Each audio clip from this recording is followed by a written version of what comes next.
d'être fidèle à nos programmes. Bonsoir et bienvenue dans ce 1945 sur ITV. Dans l'actualité de ce mardi, tentative de coup d'État en Guinée-Bissau. Selon les dernières informations, la situation est sous contrôle. Le président de la République, Umaro Sissoco Embalo, a été exfiltré du palais et le reste du gouvernement libéré aussi. Une déclaration officielle est d'ailleurs attendue dans les minutes à venir. L'actualité au Sénégal reste fortement dominée par la crise dans le moyen secondaire. Les enseignants toujours en grève, les élèves dans les rues pour manifester. Et dans ces manifestations, les écoles privées ont subi des préjudices, bus endommagés notamment, et les responsables de ces écoles sifflent la fin de la récré. Le Sénégal joue en match de demi-finale demain contre le Burkina Faso. Le groupe complet s'est entraîné aujourd'hui dans la discrétion.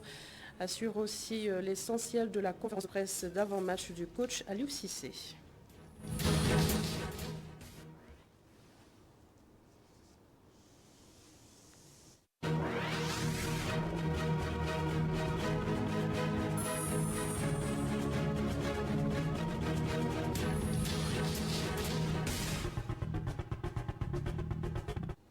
Alors le calme est revenu à Bissau, secoué ce mardi par une tentative de coup d'État militaire. Le président de la République, Umaro Sissoco Embalo, a retrouvé le palais sous escorte. Il a tweeté il y a quelques minutes qu'il allait bien et la situation est justement sous contrôle gouvernemental. Il a également remercié la population guinéenne et toutes les personnes au-delà du pays qui se sont inquiétés pour lui et pour son gouvernement. Et nous allons tout de suite suivre les précisions de Cheikh Hassan Afal sur cette tentative de coup d'État.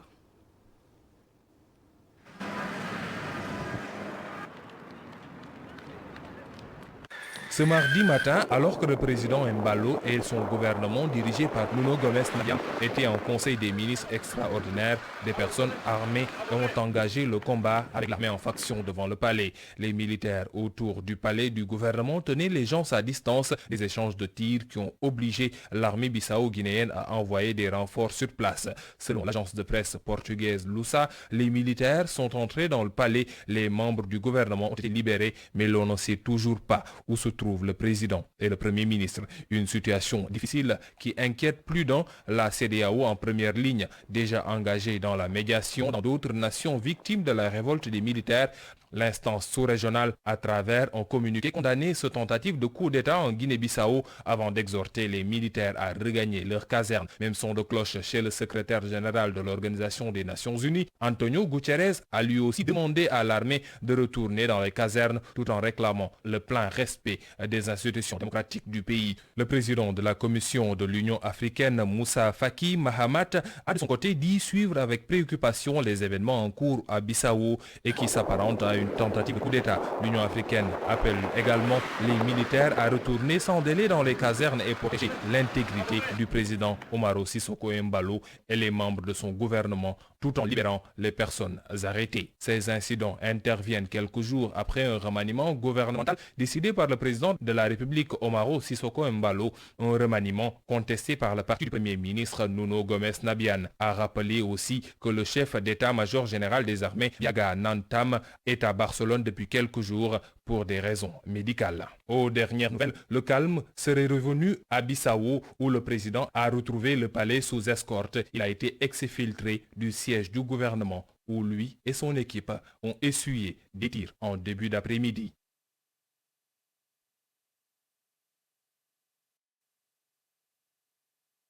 Et oui, le calme est revenu et au-delà du tweet du président Embalo, il a convoqué la presse au Palais de la République pour une déclaration officielle. Le policiste Amadou Anne condamne ces coups d'État à répétition dans le continent et il dit craindre pour la jeunesse africaine en proie à plusieurs dangers. On l'écoute. Bon, d'abord, je suis très préoccupé par ce que j'entends à Bissau. Il y avait déjà des remous. Notre ami Barkaba parlait récemment de tensions latentes et résiduelles en Bissau, notamment entre le couple président et le Premier ministre. Donc du coup, ce qui se passe était peut-être attendu par les experts et les spécialistes du pays, mais en tout cas, ça reste triste, ça reste dommage, ça reste très préoccupant pour le pays, pour les Bissau-Guinéens, mais pour la sous-région qui est déjà en tension. C'est très inquiétant, je dirais que c'est terrifiant, parce qu'aujourd'hui, la jeunesse, elle est majoritaire dans nos pays, fait face à des défis extrêmement élevés, notamment en matière d'emploi, en matière d'éducation, en matière de culture, en matière de la santé, et juste en matière de ce que j'appelle un peu philosophiquement la question du devenir. Et aujourd'hui, face à cette jeunesse-là désœuvrée, face à cette jeunesse-là qui voit un avenir sombre, il y a des démagogues, il y a des populistes, il y a des leaders politiques d'obédience néofasciste qui jouent sur les inquiétudes, sur les peurs et sur la misère de ces jeunes-là en leur disant que l'essentiel des responsabilités sont entre les mains de ceux qui gouvernent, ce que je ne nie pas en partie, parce que ceux qui gouvernent ont une grande responsabilité sur la précarité de cette jeunesse-là, mais les questions sont bien entendu beaucoup plus complexes que cela. Oui, le président de la République sera président de l'Union africaine pour 1 an. Il s'agit d'une mission d'une haute importance qui va mettre notre pays et sa personne en lumière pendant 12 mois. Il a des chantiers extrêmement importants, il a des dossiers très très chauds, notamment à la résurgence aujourd'hui des coups d'État, mais aussi aux questions économiques, aux questions de la relance post-Covid, notamment en Afrique, aussi des questions commerciales, notamment de la ZLECA. Ce sont des questions importantes, ce sont des questions essentielles, et je pense que le leadership qu'incarne le Sénégal en Afrique, soit que le talent et la capacité de nos diplomates peuvent en tout cas permettre de faire de ce mandat un véritable succès. Retour au Sénégal avec cette réaction du secrétaire général du collectif des cadres casamançais au lendemain de l'inhumation des 2 soldats sénégalais tués en Gambie. Moussa Cissé regrette ces accrochages entre l'armée du Sénégal et le MFDC, d'autant qu'une longue période d'accalmie a été notée en Casamance. Joint par la rédaction, il a rappelé la mission principale de l'armée dans cette zone du pays. Je vous propose de l'écouter. La première chose, il faut regretter quand même ces incidents. La deuxième chose, il faut présenter nos condoléances aux familles éplorées, à l'armée, mais également à l'ensemble du peuple sénégalais. Parce que la Casamance fait partie du Sénégal, et tout ce qui peut arriver en Casamance, de malheureux, doit constituer une tristesse pour l'ensemble des Sénégalais. Je crois qu'aujourd'hui, après cette période d'accalmie, aujourd'hui, il y a eu un espoir quand même qu'en Casamance, la paix va revenir, que les populations casamancaises, les braves populations casamancaises, et en particulier ceux qui sont revenus, ils étaient déplacés, qu'il n'y aura plus d'affrontement. Malheureusement, c'est arrivé.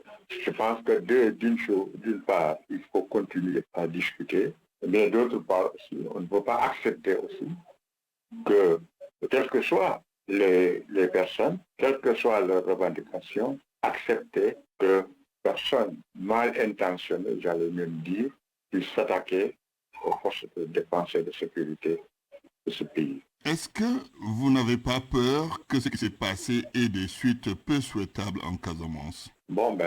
Qu'il y ait un déclenchement des hostilités qu'on avait connues avant, mais je pense qu'aujourd'hui, on ne devrait pas pouvoir arriver à ce stade-là. Mais il faut également reconnaître, admettre que l'armée doit jouer son rôle. Son rôle, c'est de sécuriser les populations, quelles qu'elles soient. Des étudiants de l'UCAD originaires de Diassigne dans le sud du pays portent un autre plaidoyer, le désenclavement de cette partie du département de Sédhiou. Ils estiment également que les tarifs du péage du pont de l'autoroute Marsassoum sont beaucoup trop élevés. Leur porte-parole, Blaise Gomis sur ITV. La réalisation de cette infrastructure a suscité un grand espoir pour les populations du département de Sédhiou, le Diassi en particulier. Les populations de cette contrée de Sédhiou étaient surprises suite à la tarification du pont avec des prix incompris. Catégorie C1, moto, 500 francs. Catégorie C2, véhicule particulier et taxi, 2000 francs. Catégorie C3, minibus et camionnette, 3000 francs. Et catégorie C4, gros bus et poids lourd, 15 000 francs.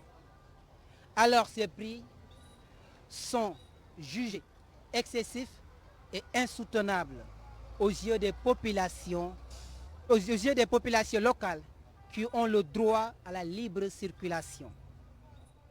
Nous jugeons cette décision arbitraire et dangereuse pour le développement de la localité. Si nous savons l'enjeu stratégique du pont de Marsassoum grâce aux liens qui lient les populations du Djassi et celles de Ziguinchor, Bignona et Kolda. Et je l'annonçais en titre, des établissements privés sont désormais enrôlés dans la crise qui secoue l'enseignement public. Depuis quelques jours, les élèves sont délogés des salles de classe par leurs camarades en mouvement de contestation et des dommages ont même été signalés. Aïssatou Kane et Moussa Fall se sont justement rendus dans des écoles privées concernées par cette situation. Ces élèves en petits groupes devant leur école sont délogés par des élèves de l'école publique. Daniel, élève en classe de terminale, est témoin des faits. Effectivement, ils sont venus comme par exemple aujourd'hui, ils ont délogé avec des cris en n'en plus en finir, vous comprenez. Et cette situation, je trouve que c'est tout à fait normal. Parce que c'est des enfants qui veulent travailler, ils veulent étudier. Donc je ne vois pas pourquoi est-ce qu'on doit condamner cet acte de crime, de trouble à l'ordre public comme les grands le disent. Les élèves ont le droit de travailler. S'ils manifestent pour ça, nous devons leur accorder. Et si cela inclut à ce qu'ils viennent déloger les autres élèves des autres cours, bon, qu'il en soit, ainsi soit-il. Hein. Sans riposter, les élèves vont obtempérer et soutiennent mieux leurs camarades. Nous ne ripostons pas, parce que nous ne voulons pas qu'il y ait de dégâts sévères. Donc nous ne ripostons pas, on fait profil bas et on les accompagne dans leur lutte. Nous pouvons les accompagner dans ce combat seulement en les soutenant, aussi en les aidant. Par exemple, pour les mises à niveau. Au Sénégal, nous devons tous avoir un niveau d'éducation égal. C'est-à-dire, le niveau d'éducation que nous recevons doit être égaux des deux côtés, que ce soit au public ou bien au privé. Par contre, dans une autre école privée, sur la Léchérante Diop, les élèves ont résisté pour poursuivre leurs cours. Ils sont venus ici, maintenant ils étaient en train de jeter des pierres, les élèves se sont révoltés.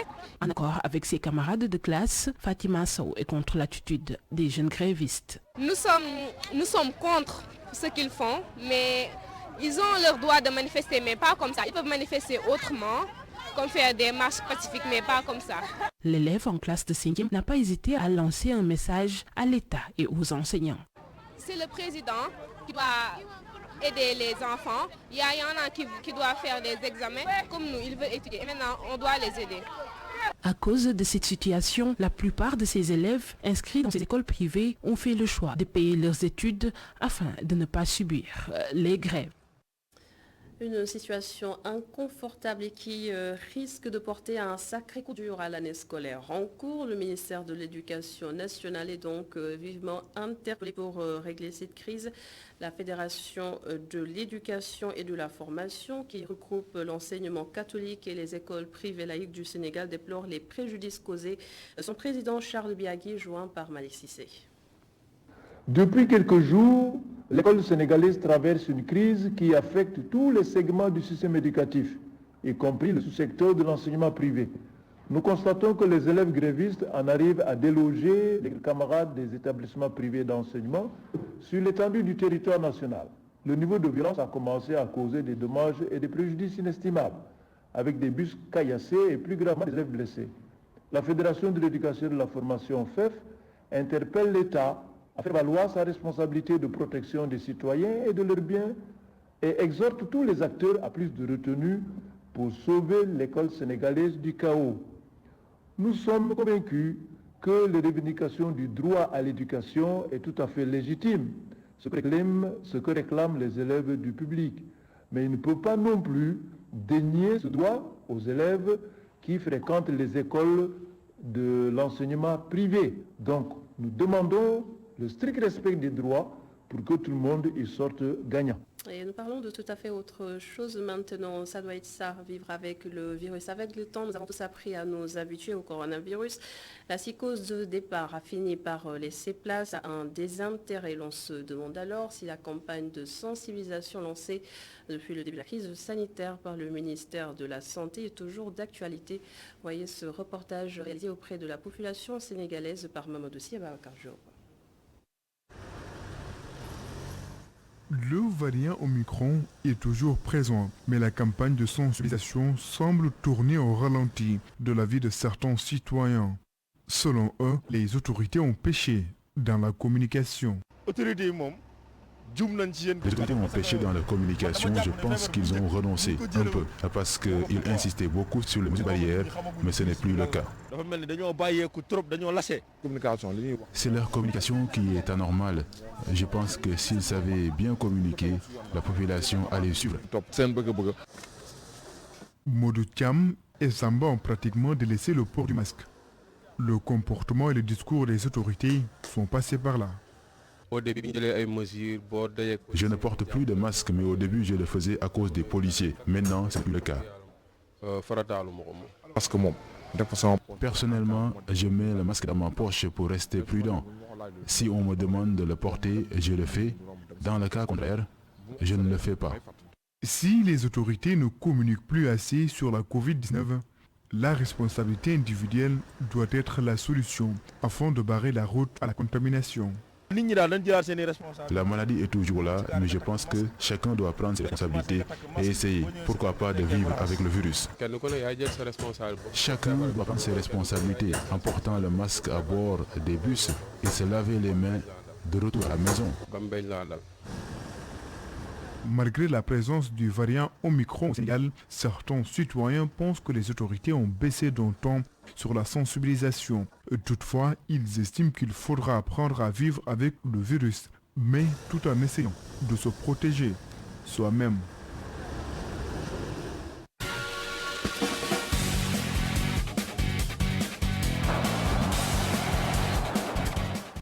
Des nouvelles de la CAN au Cameroun, le Sénégal joue demain en match de demi-finale contre le Burkina Faso et les Lions se sont entraînés aujourd'hui. Boulaye Diafo, Debalo Touré et même Bambadjian, légèrement touchés hier, ont participé à la séance, une séance dont la discrétion, mais Cher Diop et Serine Saludem ont pu décrocher quelques minutes avec les Lions. Regardez. Les Lions sont au grand complet avant de défier les étalons en demi-finale. C'est à l'annexe du stade Amadou Ahidjo qui doit abriter la rencontre que la dernière séance s'est tenue. Mais c'est surtout en présence d'une forte mobilisation de la presse venue voir les Lions ainsi que les derniers réglages avant le match décisif. Boulaye Dia, qui était ménagé ce lundi après une gêne, a définitivement rejoint le groupe, de même que Fodé Ballo-Touré qui se remet de ses adducteurs. Après l'habituel échauffement, c'est un exercice de petites passes et des accélérations avant que la séance ne soit fermée à la presse. Mais pour le 11 qui doit débuter le match face au Burkina Faso, il ne devrait pas y avoir beaucoup de changements par rapport au précédent. La même défense composée de Edouard Mendy, Khalidou Koulibaly, Abdoul Ahad Diallo, Bouna Sarr et Saliou Ciss sera forcément reconduite. Mais l'interrogation réside peut-être au milieu. Avec la bonne entrée de Cheikhou Kouyaté face aux Alangues nationales, le sélectionneur devra choisir entre lui et Pape Gueye pour compléter le duo Gana Nampalys. Mais en attaque, un changement est fortement pressenti. Utilisé sur le couloir ces derniers matchs, Boulaye Dia, avec son inconfort, ne devrait pas débuter. Mais avec le retour d'Ismaël Sarr, Aliou Cissé a l'embarras du choix et peut miser sur Keita Diao Baldé, Habib Diallo ou même Cheikh Ahmadou Bambadjian afin d'épauler Sadio Mané et Famara Diédhiou. Le match est prévu ce mercredi à 20h au stade Amadou Ahidjo de Yaoundé. Et le sélectionneur des Lions, Aliou Cissé, a donné une conférence de presse cet après-midi. Le sélectionneur national, accompagné de Joseph Lopé, a affiché une grande confiance pour le match de demain contre les étalons. Le compte-rendu, c'est à suivre sans doute avant la fin de cette édition ou dans nos prochaines éditions. Mais nous vous proposons un bout de l'entretien, ou plutôt de la conférence de presse du sélectionneur du Burkina. Aujourd'hui également, Kamo Malo parle d'un match capital pour son groupe qui est sur une bonne dynamique. Le voici. Vous voyez ces 4 demi-finales. C'est quand même un peu très rapproché. Donc, je pense qu'il y a quand même un progrès dans le football. Il y a une constance en tout cas dans le football burkinabé. Alors il n'est pas facile d'être aujourd'hui coach du Burkina. Vous avez entendu tantôt, quand on vous prend, on vous assigne en tout cas des objectifs dont la qualification fait partie. Aujourd'hui, je pense qu'on ne doit pas se cacher. Et vous le savez très bien, il y a quand même quelque chose qui se fait, en tout cas au niveau du football burkinabé. Il y a du progrès, nous le constatons tous les jours. De plus en plus, on a des jeunes joueurs qui partent à l'extérieur, qui jouent en Europe, et qui ajoutent en tout cas une plus-value, en tout cas non seulement sur le plan de la vie sociétale, et puis également sur le progrès en tout cas de notre équipe.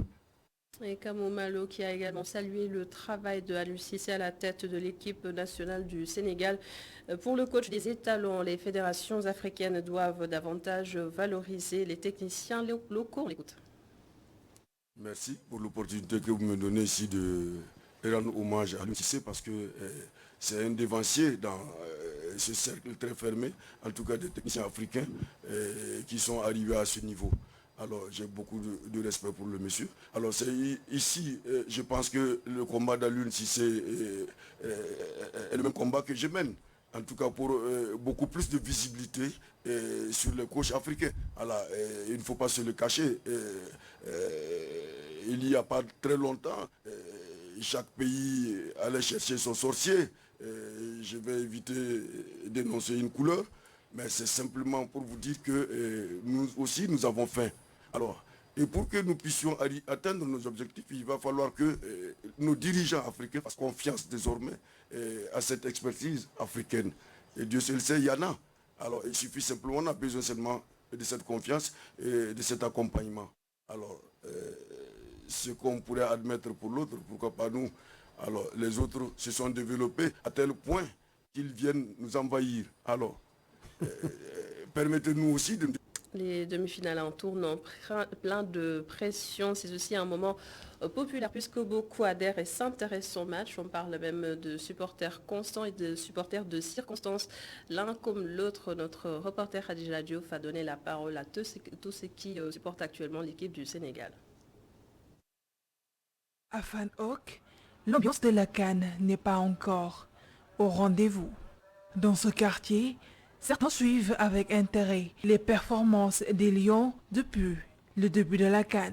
Mais notre interlocuteur ne veut pas être déçu pour débuter sa CAN.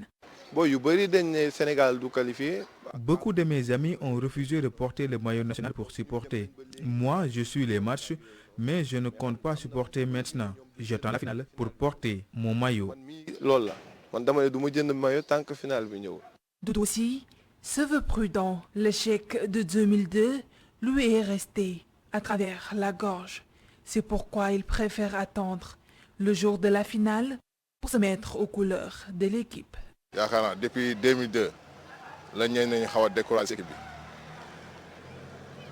Depuis 2002, nous n'avons plus le courage de supporter notre équipe nationale parce que nous ne supportons pas la défaite.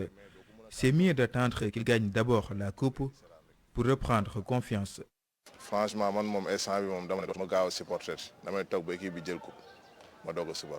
Lamine Gueye n'est pas de cet avis. À ses yeux, un supporter doit accompagner son équipe, quelle que soit la situation. Nous n'avons pas quelque chose de beaucoup plus grand que l'équipe nationale du Sénégal. Que ce soit le basket ou bien le football, il n'y a que l'équipe nationale du Sénégal qui prime surtout. Et ceux qui disent qu'ils attendent jusqu'à la finale pour supporter, je pense que, c'est mon avis personnel, je pense qu'ils ne sont pas des sportifs. Parce qu'en tant que sportif, quel que soit dans la défaite ou bien dans la victoire, tu es obligé d'être avec l'équipe nationale. Pour cette Coupe d'Afrique des Nations, si les uns se donnent à fond pour soutenir l'équipe nationale, d'autres préfèrent les grands moments pour s'y mettre. Une situation qui s'explique, selon eux, par les échecs répétitifs des Lions. Et notre reportage du soir nous vient de Yaoundé à la rencontre de Cheikh Mbacké Seck, photographe au quotidien Stade depuis 2009. Malgré son âge avancé, il adore le travail sur le terrain. Il nourrit une véritable passion pour le football, d'où sa présence au Cameroun pour la couverture médiatique de la CAN de cette année. Cheikh Diop et Serine Sall l'ont rencontré. Il est tout le temps dans l'ombre, même si son travail consiste à nous montrer les belles choses de la vie. C'est derrière son objectif que Cheikh Mbacké Seck se cache pour immortaliser nos événements et illustrer tout ce qui nous est cher. Du théâtre à la photographie, il n'a franchi qu'un pas. Bon, j'étais comédien à la troupe d'art et coach de Dakar. J'ai fait presque 7 ans là-bas. Mon père était un commerçant qui était au marché Kermel de Dakar. Bon, là-bas, je l'aidais pour vendre, là, je l'aidais tout le temps. Il y a un jour, il y a un photographe qui venait chaque jour de prendre des photos pour mon père. Chaque fois, on me dit, il faut payer. Un jour, je lui ai dit, bon, papa, moi j'ai économisé de l'argent. Je vais acheter un appareil photo. Je vais faire comme le gars, prendre des photos. Si je vends la photo, parce que la photo coûtait 300 et 500 francs. Je commençais à faire des photos. Un pas franchi, mais avec des difficultés dès l'aube de sa carrière. Bon, le matériel, parce que bon, le matériel. Mais depuis la mesure que je suis au quotidien stade, bon, j'ai pas de problème de matériel. Passionné de sport et même entraîneur à ses heures perdues, Cheikh Mbacké, qui confie avoir un don pour la photo, travaille au quotidien stade depuis 2009. Un choix et des expériences. Il ne faut pas compter, ça fait une cinquantaine, j'ai dit, une cinquantaine. Parce que depuis 2009, j'ai commencé à voyager avec l'équipe nationale, partout où il y a. Partout, en Croatie, en Autriche, Croatie, Autriche, France, tout ça en Afrique, je ne peux pas compter. J'ai fait pas mal, beaucoup de pays africains. Et puis j'ai fait deux Coupes du Monde. J'ai fait la Coupe du Monde 2010 et la Coupe du Monde russe. Petit détail, crâne rasé, ce père d'une triplette dont il s'inspire au quotidien pour ses belles prises, dispose d'un arsenal adéquat. 7D. Moi, objectif 100, 400, 70, 200. Ça, c'est le boss des boss. Puis, 100 sur 400 mm. 100 sur 400 mm. Un 8 qui porte 200 mètres, 400 mètres. Nga xam ne booy photo boo nekkee ci ginnaaw camp équipe adverse yi di nga am góolu équipe beneen góol bi daal di nga am buy dégager balle ak seen défenseur yëpp tout ça. Toutefois, si le nom de Cheikh Mbacké Seck ne dit presque rien à personne dans le monde de la presse, c'est parce que les photographes ne sont jamais mis en avant. Malheureusement, les photographes, ne sont pas récompensés par la presse. Parce que chaque campagne, parce que j'ai fait trois Coupes d'Afrique, mais chaque campagne, c'est la première fois qu'une télévision me prend pour me demander mes avis. C'est la première fois. Au Cameroun, pour suivre l'équipe nationale du Sénégal dans cette compétition, Cheikh Mbacké encourage les jeunes à intégrer la photographie qui, malgré ses difficultés au quotidien, procure beaucoup de passion et surtout d'expérience.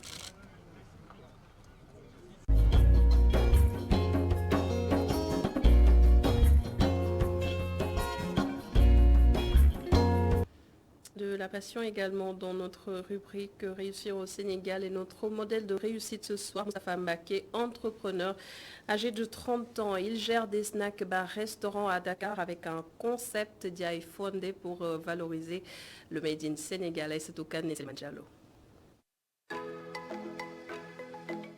On a choisi Diaye Fondé, qui est aussi un nom qui est un peu comique et ça peut aussi capter l'attention du Made in Sénégal. Diaye Fondé, plaisant au premier abord et attrayant, est le concept typiquement local que promeut ce jeune. Tôt le matin, débute la vente. En 2017, Moustapha fait éclore Diaye Fondé de concert avec sa maman. On a tendance à manger, on peut dire des repas occidentaux, comme les burgers, tout ça. Je me suis dit, mais pourquoi pas créer le même concept, mais Made in Sénégal, avec de la nourriture sénégalaise, comme le fondé, le tchak et le ngala, pour un peu dire concurrencer et faire aimer aussi la nourriture sénégalaise, grâce à sa modernité et à sa facilité aussi, et à l'accessibilité. Ce jeune entrepreneur a réussi à mettre en place 3 snack bars à Diamniadio, Fass Colobane et IAM. J'avais eu différents emplacements. J'avais un emplacement à Sacré-Cœur et un emplacement au Virage. Mais malheureusement, avec les travaux du BRT, on nous a déplacés. Mais maintenant, on est en train de construire aussi d'autres emplacements. Fondé à base de dindier, agrumes, du gourban, burger local, mbaxalu saloum, beignet de goupe, nialegne aux confitures de tamarin, tout type de menu à des prix accessibles. Les gens aussi aiment parce qu'avec nos emballages adaptés, on peut manger ça partout. Comme on limite l'esprit fast-food, on a créé des emballages qui sont adaptés partout et qui sont accessibles partout. On peut les mettre dans les voitures, au bureau, tout ça. En fait, la vente se fait normalement. En plus d'une clientèle assidue, le jeune s'en sort grâce à des partenariats et abonnements des clients. J'ai des clients qui font des abonnements. Je travaille avec un bon nombre d'entreprises, les banques, les entreprises de travaux publics, les BTP. Les étudiants aussi viennent ici. Il n'y a pas mal de monde qui vient ici. Même il y a des autorités même qui m'ont contacté. Malgré les contraintes, Moustapha voit autrement les politiques d'entrepreneuriat des jeunes. On n'aide pas trop les jeunes par rapport à l'entrepreneuriat. Les financements c'est bien, mais promouvoir les gens qui ont réussi dans l'entrepreneuriat est mieux. Le major de sa promotion, en audit et contrôle de gestion et communication, a réussi à faire de Diaye Fondé son gagne-pain, encouragé par un regain de patriotisme économique. Prochaine étape, concurrencer McDonald's tout en respectant l'originalité sénégalaise.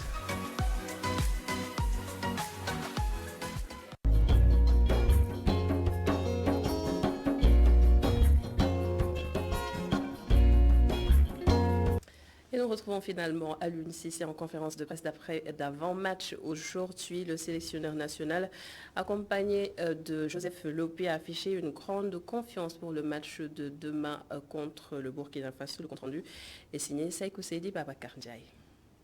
C'est un Aliou Cissé serein et concentré qui a fait face à la presse, accompagné de Joseph Lopé pour aborder ce match qui, pour lui, est capital. Burkina, comme vous le dites, c'est une très belle équipe qu'on connaît. Il faisait partie de notre poule lors des éliminatoires de la Coupe du Monde en 2018. Si je me rappelle bien, ce fut 2 matchs quand même âprement disputés. Donc nous allons vers un demi-finale de Cannes. Voilà, les 4 équipes qui restent, c'est parce qu'ils ont bataillé dur pour y être.